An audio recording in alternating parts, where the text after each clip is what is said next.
wanted to share these notes. We had the class a few days ago, and it was sort of like a final exam for the Slavic Shamanism for Women class. I've been attending Slavic Shamanism for Women classes over the last several months, probably 6 months, if you include the introductory class, that was 8 weeks. And we've learned a lot. I really have learned a lot. And one thing that I learned, and this is a synopsis of it, and I am going to be reading, so don't, if there's any Toastmasters watching, don't judge me for this. I just think that women and men maybe would benefit from listening to this, thinking about it, and maybe paying attention. But this is about women. So when does a woman lose energy? A woman loses energy when she's afraid.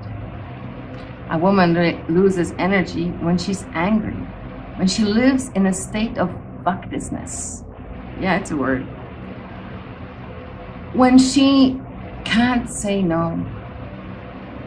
When requests from outside trump the needs from the inside, a woman loses energy.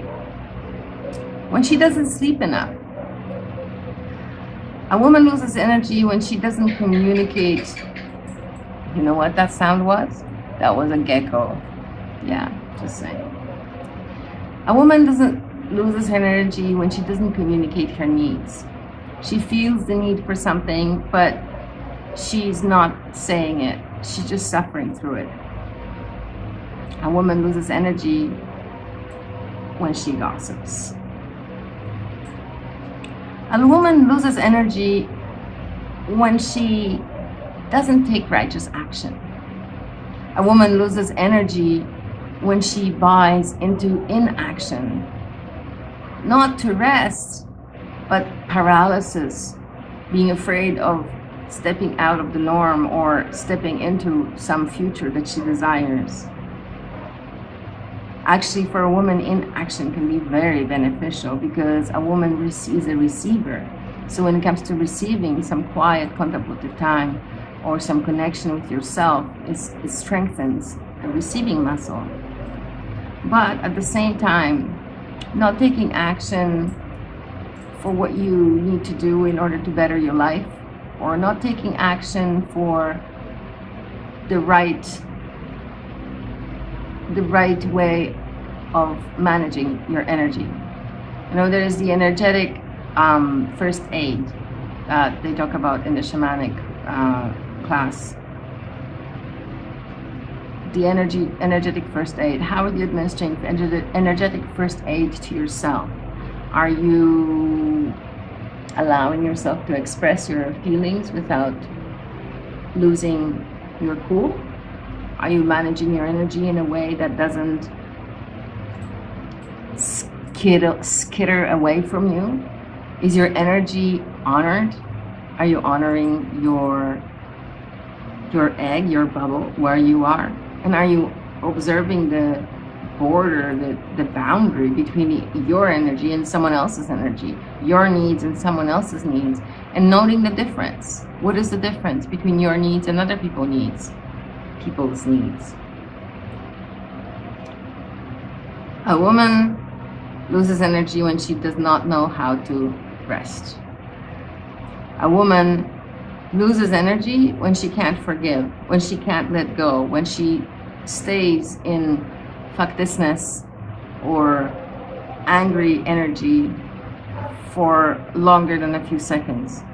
Supposedly, if a woman is really balanced, and I'm not there, she does not stay in annoyed energy. She does not feed the annoyed energy. She does not allow the annoyed energy to eat her soul. She steps into calmness and letting go and resting when she has a challenge like that.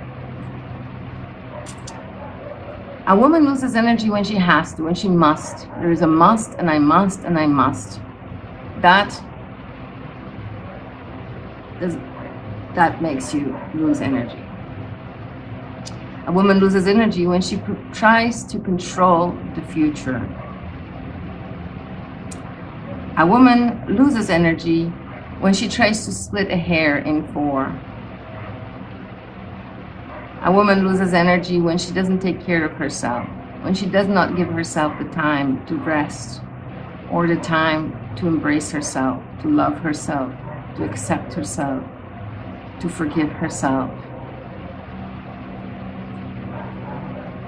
A woman loses energy when she doesn't pay her bills, when she doesn't clean her house, when she doesn't take care of her physical first aid, her physical surroundings. A woman loses energy when she allows dirt to come into her house in any form, whether it's physical, emotional, mental, spiritual, any kind of darkness, dirty energy, badness. I don't know, there's some words, Polish words I can't translate because it just means dirt. Disease, pestilence, I think, pestilence. So any kind of, there's energetic first aid for your house where you use a broom or you use energy to release. And there was the gecko. Dog ran after him. So when any part of your life is untaken care of, unkempt, that shows that you're leaking energy from that aspect of yourself. We're allowed to be angry. We're not allowed to be eaten by our angry emotions, consumed by our angry emotions, removed from our life by our angry emotions.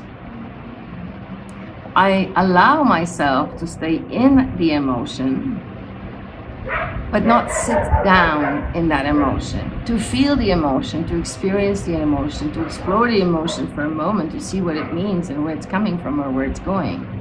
But at the same time, do not let that emotion step into the amygdala hijack and start going on repeat. Oh my God, oh my God, oh my God, oh my God. Because that does not serve anybody. And I can tell you, I fall into that sometimes myself. So I have the right to be angry, but I also have the right to observe myself and allow myself to let go of the anger in a time that does not hurt my physical body or my emotional body or my mental health. So there is the other side about woman charging her energy, but I'm going to leave that for another video. This video is quite long enough. Have a wonderful night, and remember, if a woman loses energy that way, maybe a man would too. Any kind of extreme imbalance. A man, okay, I'll say a moment about this. A man will probably rest better through action. That's why they like to go to the gym than sitting in a bath like a woman. He builds energy from energy because man, masculine, right side action, left side receiving, woman receiving, resting. It's all in balance, in a balance. But a lot of these apply to men as well. Because lack of righteous action shows that you're allowing negativity to seep in to your life, to your mind, and then your mind comes out of your mouth, and when it comes out of your mouth, it creates your future. So remember that.